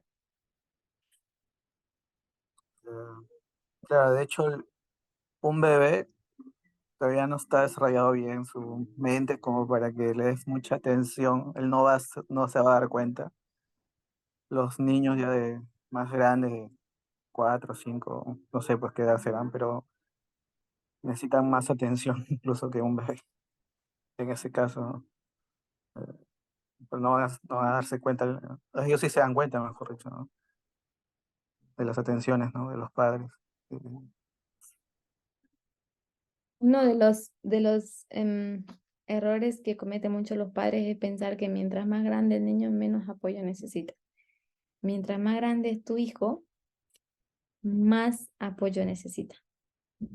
Me acuerdo que eso decía mi tía, y yo decía, ya es grande, ya puede solo. Yo decía, ¿por qué lo repite? O sea, ¿por qué sigue cuidándolo? ¿Por qué sigue atendiéndolo? ¿Por qué sigue tratándolo? Así que él ya es grande, ya es adulto, tiene que hacer sus cosas por sí mismo, darse cuenta de madurar. Pero no, a veces se necesita más apoyo cuando uno es grande, porque encima cuando son más grandes, em, a veces los problemas son pequeños, pero nos da vergüenza hablar porque son tan pequeños, tan simples, pero acumulando eso es, es como se empeora bastante. Entonces se hace difícil la carga mental. Los pacientes tienen, a veces sus enfermedades tienen que ver cosas pequeñas, desatan cosas pequeñas.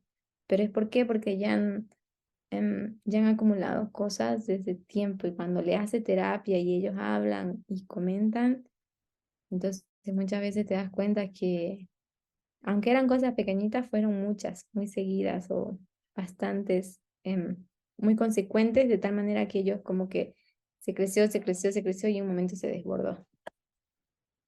Entonces por eso mi invitación es como a reflexionar, buscar hacer un metaanálisis de nosotros mismos y eliminar esas malas concepciones que tenemos, ese toro apis de los temas que comprendemos y de los dioses que hemos levantado. Incluso un conocimiento mal fundamentado se torna en nuestro Dios. Así yo siempre lo aprendí, así yo siempre lo hice, dicen los papás. Así me enseñaron siempre, yo sí. Pero los tiempos han cambiado.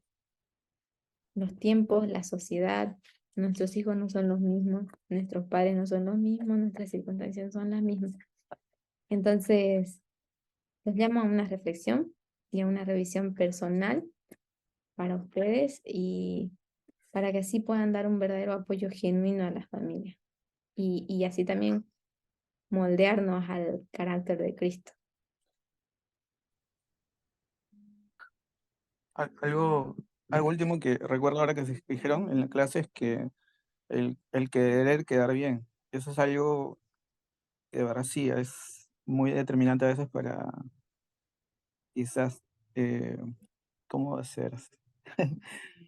Es como cuando yo tengo que decir cosas sobre el mensaje, a veces me puedo reprimir un poco para no chocar con digamos, con las personas, ¿no? Quizás no, no hacer conflictos a veces, pero más sobre todo cuando hablas de la homosexualidad, porque es algo que esa parte sí a mí, yo veo que ahí sí habría mucha resistencia, mucho fuego cruzado, ¿no? Porque de hecho mm, la mayoría acá en Perú eso sí lo ve pues que mal, lo peor. O sea, si tú te pones a hablar de eso como si fuera algo normal o como si fuera bueno, nada, ya acá es para que te quemen, ¿no? Pero así en una hoguera, pues, ¿no? Socialmente. O sea, incluso ya no podrías hablar con mucha gente, menos de la iglesia, ¿no? Eh, si te pones a hablar de esos temas, es obvio que vas a cerrarte las puertas. Yo a veces pienso en qué momento se puede hablar así libremente, porque todavía no estamos preparados realmente. Y a veces digo, pero sí puedo hablar algo. A veces me queda esa duda. Eh, de hecho, sí hablo, pero ya personalmente, ¿no? No por mis redes, un poco sí me freno. Sí, la verdad es que hay que afrontar el tema, ¿no? Pero para afrontar el tema, pues tenemos que ver nosotros mismos, porque cuando te refutan y te dicen algo que sí, que tú estás haciendo mal también, como que no lo había percibido, ¿no? Y es verdad. Entonces es importante hacer primero nuestro análisis nosotros. Edita,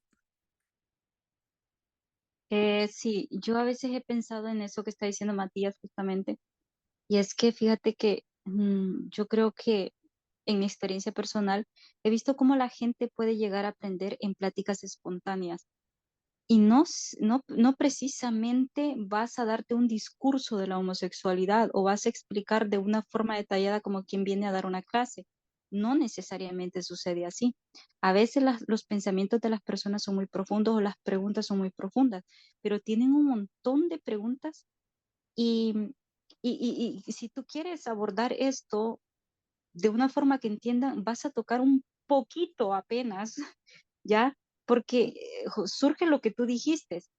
Tú le preguntas a estas personas, ¿por qué? ¿Por qué piensas eso? O ¿por qué ese pensamiento es bueno o es malo, como tú dijiste, ¿no? Y cuando tú empiezas a hacer esto, el tema es profundo, o sea, la gente ahí empieza a verlo de una forma diferente, ¿no? Y no precisamente es que vas a llegar con esa persona a tener larguísimas conversaciones o algo. Surge de una forma espontánea. Vuelves a ver la persona tiene otro punto de vista o de otro tema, perdón, tiene otro tema o tiene el mismo, pero ya tiene una perspectiva de lo que tú dijiste. Entonces, he visto así cambios, no a grandes rasgos, tal vez leves, pero sí he visto eso en las personas a veces cuando abordo temas como estos, o el feminismo radical, ¿no? Que son temas bastante complejos, pero no necesariamente así de pararse a decir, dar un discurso totalmente de la homofobia y eso, ¿no? Porque la gente literalmente, como dijo Matías, literalmente te mandan por un tubo. Entonces, no sucede así, ¿no? En la sociedad y generalmente se da esto entre las personas que conocemos, con las que podemos platicar. Exacto. Yo encontré un libro que me pareció muy, muy interesante, que lo estoy leyendo online. Ahorita les muestro, encontré un párrafo, pero ya lo perdí. Se llama El delirio a ver, Delirio y misoginia trans, que eso, digamos, por ejemplo, es de Alicia Millares, que lo estoy leyendo online. Es un súper libro de cómo ellas mismas perciben, te explica cómo ellas perciben la misoginia dentro de su propio grupo también. Entonces eso me llamó a mí la atención y me hizo reflexionar un poquito si nosotros dentro del movimiento también percibimos la misoginia dentro de nuestras familias, dentro de nosotros mismos. Entonces ella explica cómo esa misoginia dice, nosotros la llamamos sutil, pero cuando ya estás interiorizada con el feminismo, te das cuenta que no son sutiles, que es la misoginia clásica y abierta. ¿Por qué? Porque para ella que ya entiende el concepto, le es fácil verlas aun cuando sean pequeños micromisoginismos, igual se perciben. O sea, y eso es lo que pienso que nosotros tenemos que empezar a hacer con nosotros. Familiarizarnos, interiorizarnos con el tema del feminismo para aprender a reconocer esos micromisoginismos dentro de nosotros mismos. Y eso nos ayuda como que a ver que hay cosas que todavía necesitamos cambiar. Estamos a poco de la ley dominical. Y creo que todos nosotros tenemos el anhelo de poder, de poder estar preparados y aptos para aprobar esa prueba. Pero no lo vamos a hacer si no presentamos eso que nos exige la formalización. Un cambio de actitud, un cambio de personalidad, un cambio, no personalidad, perdón, de mentalidad. Entonces, de verdad, los invito, por ejemplo, a hacer ese pacto. Yo les voy a pasar el link de este libro, que me pareció súper guay. Ahorita que me lo está pidiendo Edita. A ver si lo puedo copiar aquí en el grupo. A ver si me deja copiarlo. Sí, ahí está. Les dejo el link del libro. Creo que pueden leer el primer capítulo gratis y el otro es pago. Pero ese primer capítulo te da una apertura increíble de cómo se percibe entre ellos. Pero los invito por lo menos a tener una visión de ese libro. Y si lo pueden conseguir en PDF, free, se los encargo.